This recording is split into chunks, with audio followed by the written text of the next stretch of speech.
Maka kalau para founding fathers kita bersepakat untuk menyebutkan bahwa identitas kultural bangsa Indonesia itu adalah Bhinneka Tunggal Ika, itu bukan suatu yang kebetulan, karena ungkapan itu muncul pada tahun 1384,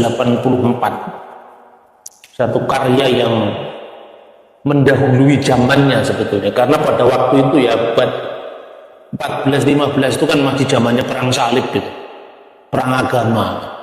Tapi bangsa kita sudah punya kesadaran bahwa perbedaan agama itu bukan sesuatu yang harus ditajam-tajamkan. Namun di situ, itu kan konteksnya Bapak Ibu Hindu dan Buddha.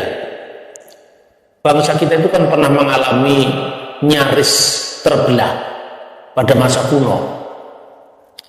Karena kasus-kasus di mana pilihan pribadi seseorang, apalagi kalau itu seorang public figure, seorang raja yang berkaitan dengan agama, itu sesuatu yang sangat sensitif. Pada abad ke-8 ada seorang tokoh yang pindah agama dari agama Hindu ke agama Buddha, namanya Rakai Panangkaran. Karena rajanya berpindah agama, kemudian rakyatnya tentu menjadikan sang raja itu panutan. Maka akibatnya penyelenggaraan negara menjadi agak pincang, karena yang beragama Hindu seolah-olah dinomorduakan, karena rajanya memilih agama Buddha. Dan mungkin perpindahan agama itu dijadikan tema sentral. Karena itu maka terjadi nyaris perpecahan, sampai kemudian yaitu yang namanya Rakai Pikatan, seorang Hindu menikah dengan putrinya Rakai Panangkaran yang beragama Buddha tadi.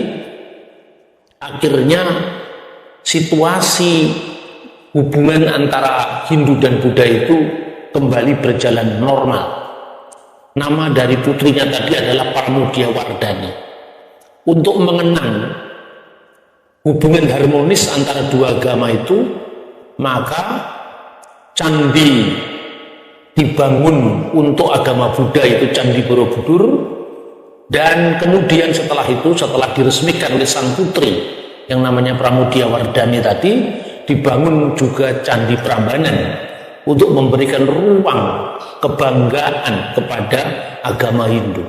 Terjadi pada abad 8-9 Masehi. Kemudian pada masa kerajaan Majapahit, kembalilah hubungan Siwa dan Buddha itu diharmoniskan sedemikian rupa, maka lahirlah seloka Mangka Jinatwa lawan Siwa Tatwa Tunggal Bhinneka Tunggal Ika Tanhana Dharma Mangrua. Jadi intinya ungkapan ini menunjukkan bahwa sekalipun agama Hindu dan agama Buddha itu memang berbeda-beda, tetapi satu juga, dan kebenaran itu tidak mendua. Banyak ahli dari Barat yang kemudian mencoba menjawab fenomena ini. Ada yang mengatakan ini sinkretisme atau percampuran agama, tetapi ada yang menganggap ini bukan sinkretisme, karena Buddha tidak pernah melebur menjadi Hindu, Hindu tidak pernah melebur menjadi Buddha, tapi keduanya hidup berdampingan dalam perbedaan. Maka juga ada seorang ahli namanya Gunda yang menyebutkan fenomena ini adalah koalisi agama-agama. Nah, karena banyak founding fathers itu membaca seloka-seloka seperti Bhinneka Tunggal Ika, karya besar seperti Negara Kertagama, dan kitab Negara Kertagama karya Empu Prapanca itu yang mengilhami berdirinya Budi Utomo yang menjadi tonggak awal kebangkitan nasional Indonesia. Jadi kalau tidak ditemukan kakawin Negara Kertagama, di mana di situ ada kata Pancasila, ungkapannya di situ Pancasila yang gegenden teteki hayuwa lupa. Pancasila itu harus dipegang teguh dan jangan sampai dilupakan, misalnya. Lalu dari Sotasoma tadi kita mengenal Bhinneka Tunggal Ika yang pesan utamanya adalah mengharmoniskan agama-agama sekalipun itu berbeda. Mungkin Budi Utomo tidak berdiri tanpa itu. Jikalau Budi Utomo tidak berdiri, dan ini ungkapan yang disampaikan oleh R. Supomo, seumpama negara Kertagama tidak diketemukan, mungkin Budi Utomo tidak pernah berdiri. Nah, dengan berdirinya Budi Utomo yang menjadi tonggak kesadaran nasional itulah, maka muncullah Sumpah Pemuda. Dari Sumpah Pemuda munculnya Republik Indonesia yang kita cintai sekarang. Jadi Bapak Ibu bayangkan sekarang, Indonesia yang begitu beragam ini, kalau tidak dibingkai dengan Bhinneka Tunggal Ika, kita sudah pecah belah luar biasa. Syria yang hanya ada 2 agama saja. Saya tahun 95 itu masih merasakan keindahannya Damaskus. Itu sangat indah, sangat harmonis. Saya masih bisa ngopi di pinggir jalan, dan suasananya sangat harmonis, sangat akrab. Tidak ada perbedaan, tidak ada penajaman agama. Tapi begitu munculnya gerakan-gerakan transnasional, akibatnya perbedaan agama itu menjadi masalah yang dianggap penting, dan itu semua dari luar Syria. Akhirnya apa? Syria sampai hari ini tidak bisa bangkit dari keterpurukan dan perpecahan. Saya masih bisa menyaksikan tahun 95 itu ada desa Kristen yang sepenuhnya Kristen, itu namanya Desa Ma'lula dan Said Naya. Setiap hari orang-orang di situ masih mempertahankan bahasanya Yesus, yaitu bahasa Aramaik yang namanya Syro Aramaik. Dan Yesus sendiri kan mengajarkan doa Bapa kami itu dalam bahasa sehari-hari, yaitu bahasa Aramaik. Ya, Abun de Basmaya misalnya menjadi bahasa Arab, Abana allati fis samawat, Bapa kami yang ada di surga. Karena Yerusalem itu berbahasa Ibrani klasik, ya, karena pengaruh orang-orang Yahudi yang membaca Taurat, kitab nabi-nabi dan ketubim, tulisan-tulisan suci yang lain, maka doa Bapa kami akhirnya dikenal dalam bahasa Ibrani karena kebutuhan jemaat yang berbahasa Ibrani. Tetapi ketika gereja kemudian melebarkan misinya ke arah barat dan bahasa internasional saat itu adalah bahasa Yunani, maka mulailah doa Bapa kami dikenal dalam bahasa Yunani. Akhirnya pesan yang satu diinternasionalkan melalui bahasa yang berbeda-beda. Dan Syria adalah satu saksi di mana budaya dan bahasa Kristus dipertahankan sampai saat ini. Tetapi sayang itu porak-poranda karena perang, rusak karena pertikaian agama. Kita menyaksikan betapa banyak negara-negara di Timur Tengah yang satu saja rasnya, yaitu Arab, tapi itu sudah bertikai luar biasa. Apalagi Indonesia sekarang ini, Bapak Ibu, karena kelompok-kelompok garis keras di Timur Tengah sudah tidak laku, mulai ditinggalkan. Sekarang bayangkan, siapa yang menyangka bahwa Arab Saudi yang dulu tertutup sekarang menjadi terbuka. Sekarang pesawat-pesawat Arab itu sudah mendarat di Tel Aviv, menunjukkan bahwa mulai ada hubungan baik antara negara-negara Arab dengan Israel. Tetapi Indonesia justru sekarang ini semakin sempit dalam pandangan teologis. Kita menjadi semakin terkotak-kotak. Ini satu ironi, karena apa? Sesungguhnya bangsa kita ini menjadi sasaran dari kelompok fundamentalis ideologi transnasional itu, karena kita ini masyarakat yang mayoritas beragama Islam. Dan itu satu tanda hati-hati mestinya bagi kita. Karena itu lewat apa yang saya sampaikan dari awal, Bhinneka Tunggal Ika yang menjadi jati diri bangsa kita, sampai situasi-situasi di Timur Tengah, ya, itu menjadi permenungan bagi kita bagaimana kita bermisi di tengah-tengah masyarakat majemuk. Satu pihak kita ini bersaksi tanpa melukai, tapi juga aman secara hukum, ramah secara budaya, tapi benar secara teologis. Satu ini tidak bisa dikorbankan, sebab kompromi itu bukan dialog. Dialog itu adalah membiarkan orang lain pada pilihannya. Kompromi atau teologi sinkretis mencampur adukkan agama itu bukan masa depan kita.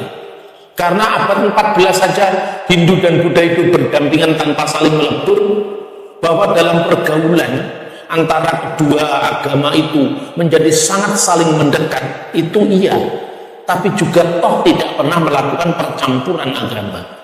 Nah ini juga saya kira menjadi catatan kita ya. Lalu bagaimana kita bisa menemukan formula strategis ya satu pihak benar secara iman? Artinya secara teologis kita tidak juga menyamakan agama yang memang tidak sama. Maka dalam konteks ini setiap agama itu tidak bisa lepas dari apa yang namanya apologetika. Itu mungkin tidak bisa lepas. Karena apa? Setiap agama itu kan memiliki pesan khusus. Dulu zamannya Pak Harto, ketika pemerintah itu menawarkan semacam modus vivendi, bagaimana kalau kita sepakat jangan mengagamakan orang yang sudah beragama.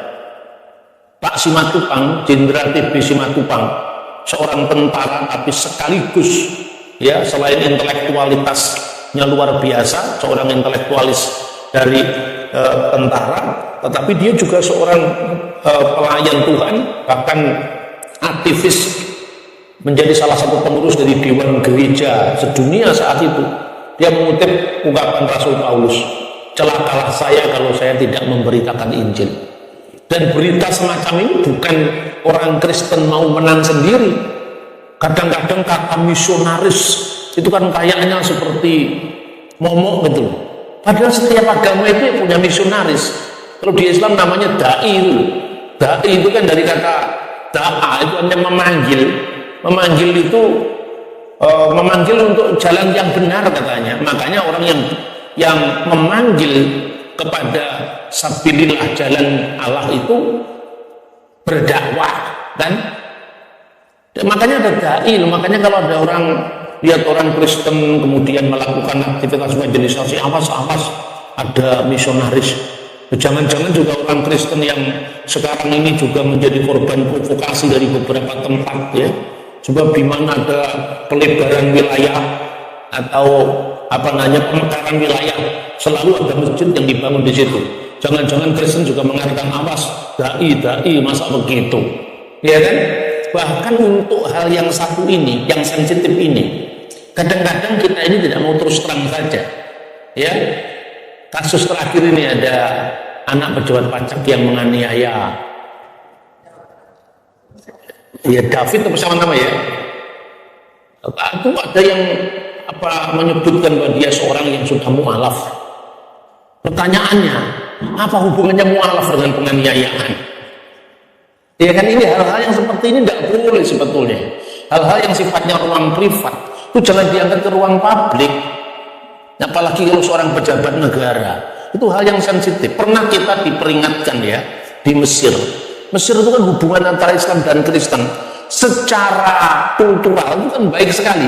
Sampai hari ini, kalau hari Natal ya misalnya, itu Syekh Al-Azhar selalu datang ke gereja mengucapkan selamat Natal. Secara lamat-lamat kita masih mendengar ada ulama yang mengharamkan Natal.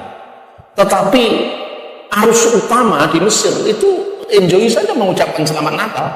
Bahkan seorang Syekh Al-Azhar itu setiap tahun datang ke gereja mengucapkan selamat Natal. Milad Said wa amma jadid kulu amu antum bi khair. Biasa itu. Begitu juga tempat dulu saya kuliah ya, itu ada satu gereja. Itu di situ setiap bulan puasa yang namanya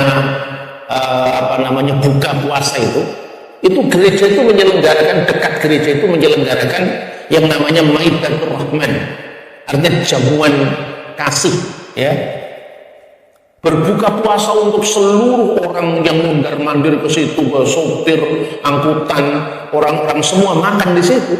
Penyelenggaranya pun tidak pandang agama, apakah dia Kristen, apakah dia Islam, bahkan Maidatur Rahman itu dianggap sebagai kesatuan umat Kristen dan umat Islam. Itu di Mesir. Begitu harmoninya hubungan itu ya. Tetapi juga ketika kemudian ada kelompok keras yang namanya Ikhwanul Muslimin, itu sering mengekspos orang pindah agama. Ya, kadang-kadang juga kalau ada orang Kristen yang menjadi Islam itu diekspos besar-besaran. Tapi sebaliknya kalau ada orang Islam yang menjadi Kristen, itu bawah sadar kadang-kadang disebut itu sebagai kriminal. Maka orang yang berpindah agama itu kalau dari non muslim ke Islam welcome, tapi kalau dari Islam ke Kristen itu tabu. Lah ini seperti ini kan bukan hal yang fair kan? Itulah yang dibawa oleh Ikhwanul Muslimin yang ada di Mesir itu. Maka kemudian ada kritik dari seorang muslim sendiri, namanya adalah Abdul Hakim. Dia menulis satu novel. Novel itu menceritakan tentang seorang Kristen yang karena pengaruh-pengaruh dari komunitas kelompok keras itu kemudian masuk Islam, dielu-elukan luar biasa ketika dia mau bersahadat. Itu diarak, dielu-elukan menuju ke masjid. Ada seorang sahabatnya yang selalu setia mendoakan dia. Ketika sahabat Kristennya, ketika kemudian dielu-elukan, ketika dia mau menyatakan keislamannya itu, karena penuh sesaknya, hiruk pikuknya manusia yang mengeluh-elukan dia, kemudian dia kehabisan nafas dan akhirnya dia mati di tengah-tengah dielu-elukan karena dia masuk Islam. Lalu sahabatnya tadi mendoakan dia dan diakhiri dengan kata-kata Bismillahirrahmanirrahim Yesus Al-Masih, demi nama Tuhan Yesus Kristus, amin. Lalu dia membuat tanda salib Bismillahirrahmanirrahim, amin. Itu yang nulis seorang muslim. Artinya apa? Dia memberikan peringatan bahwa kenapa orang pindah agama harus diekspos sevulgar ini. Apakah kamu tidak meninggang rasa ketika misalnya kasus seperti ini terjadi pada saudaramu Kristen, pada saudaramu non muslim? Apakah kamu juga tidak sakit hati? Apakah kamu juga tidak merasa terusik? Nah, dalam konteks tenggang rasa seperti inilah seharusnya kita bersaksi tanpa melukai. Indonesia tentu harus lebih maju ketimbang Mesir karena warisan sejarah kita lebih beragam.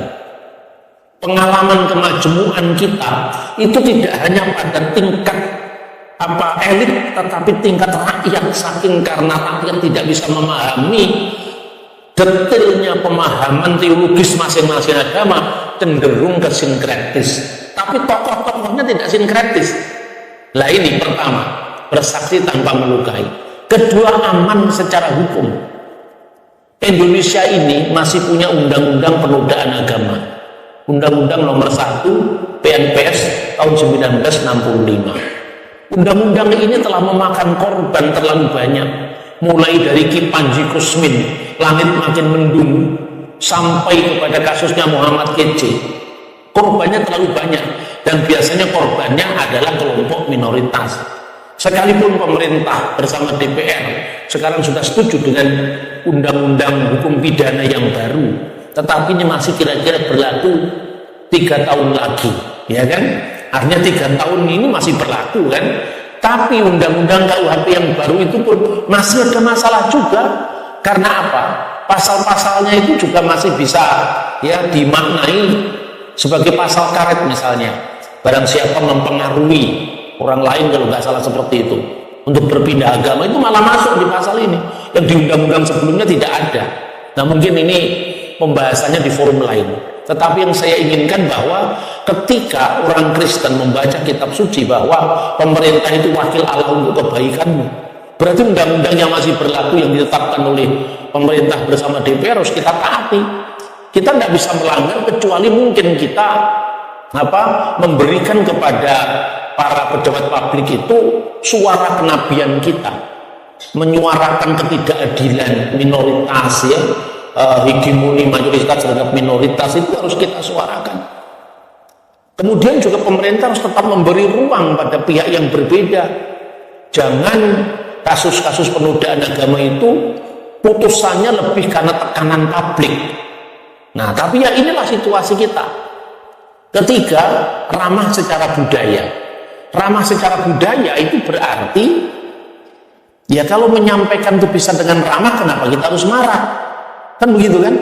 Yesus sendiri tidak pernah memaksa, bahasanya keras ya, tapi putusan akhirnya tetap pada orang masing-masing. Biarlah lalang itu tumbuh bersama gandum sampai waktu menuai.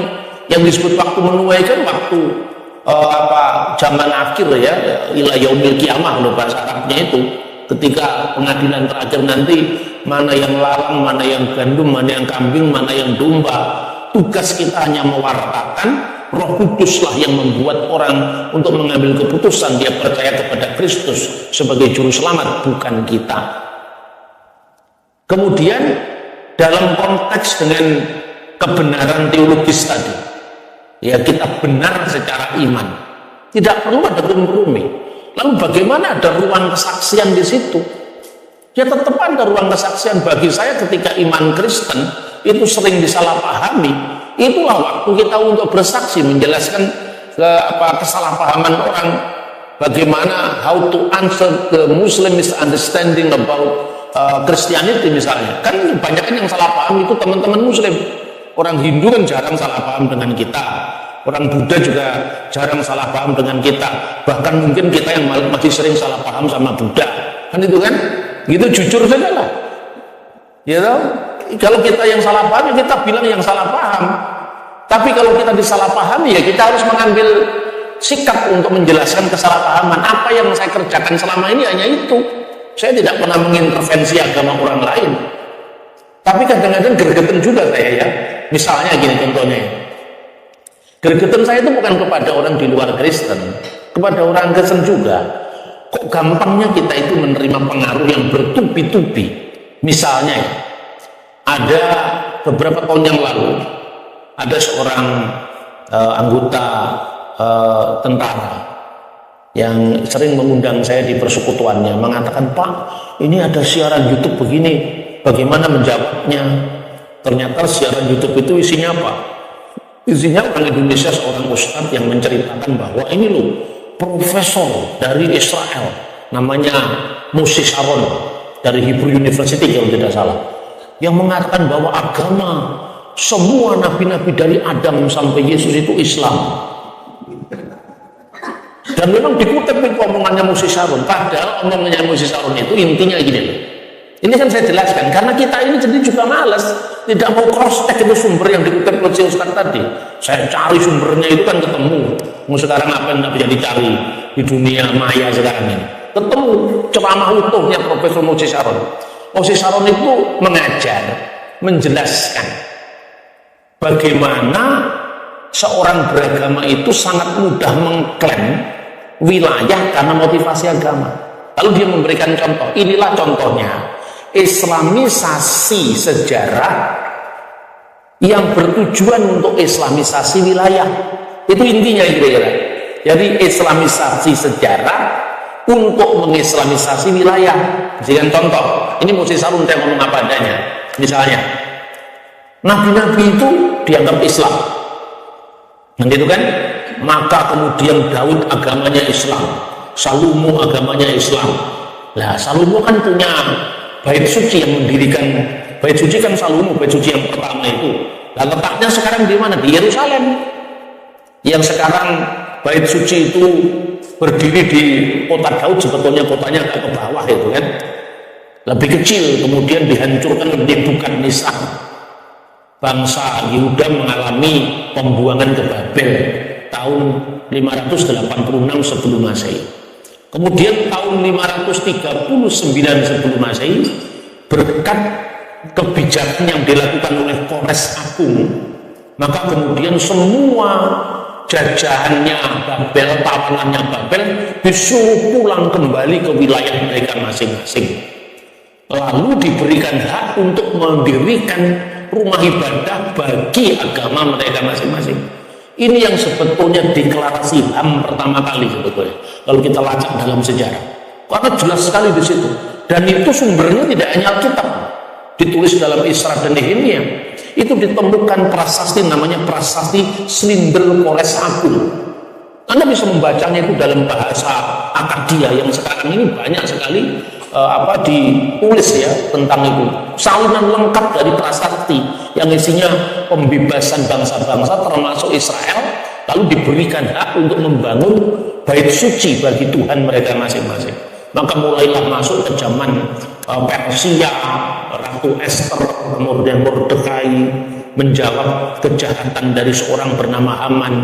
Lalu setelah itu dibangunlah bait suci yang kedua zamannya Israel yang ketika bangsa Israel kemudian kembali dijajah oleh Roma. Herodes Agung memperluas bait suci itu kira-kira tahun 37 sebelum Masehi. Itu kan mulai Romawi menguasai Israel, lalu dibawalah bait suci yang sekarang dikenal dengan bait Allah yang kedua, yang sekarang tinggal tembok barat. Orang Yahudi menyebutkan Hakotel Ma'arifi, orang Arab menyebutkan Haitun Al-Mubaka, ya tembok ratapan. Nah itu kan berarti pemegang hak pertama kali yang membangun itu siapa? Salomo. Salomo itu kan Nabi Sulaiman alaihissalam. Nah berarti kalau Salomo sama dengan Nabi Sulaiman, dan Nabi Sulaiman agamanya juga Islam, berarti asetnya itu aset Islam, kira-kira seperti itu.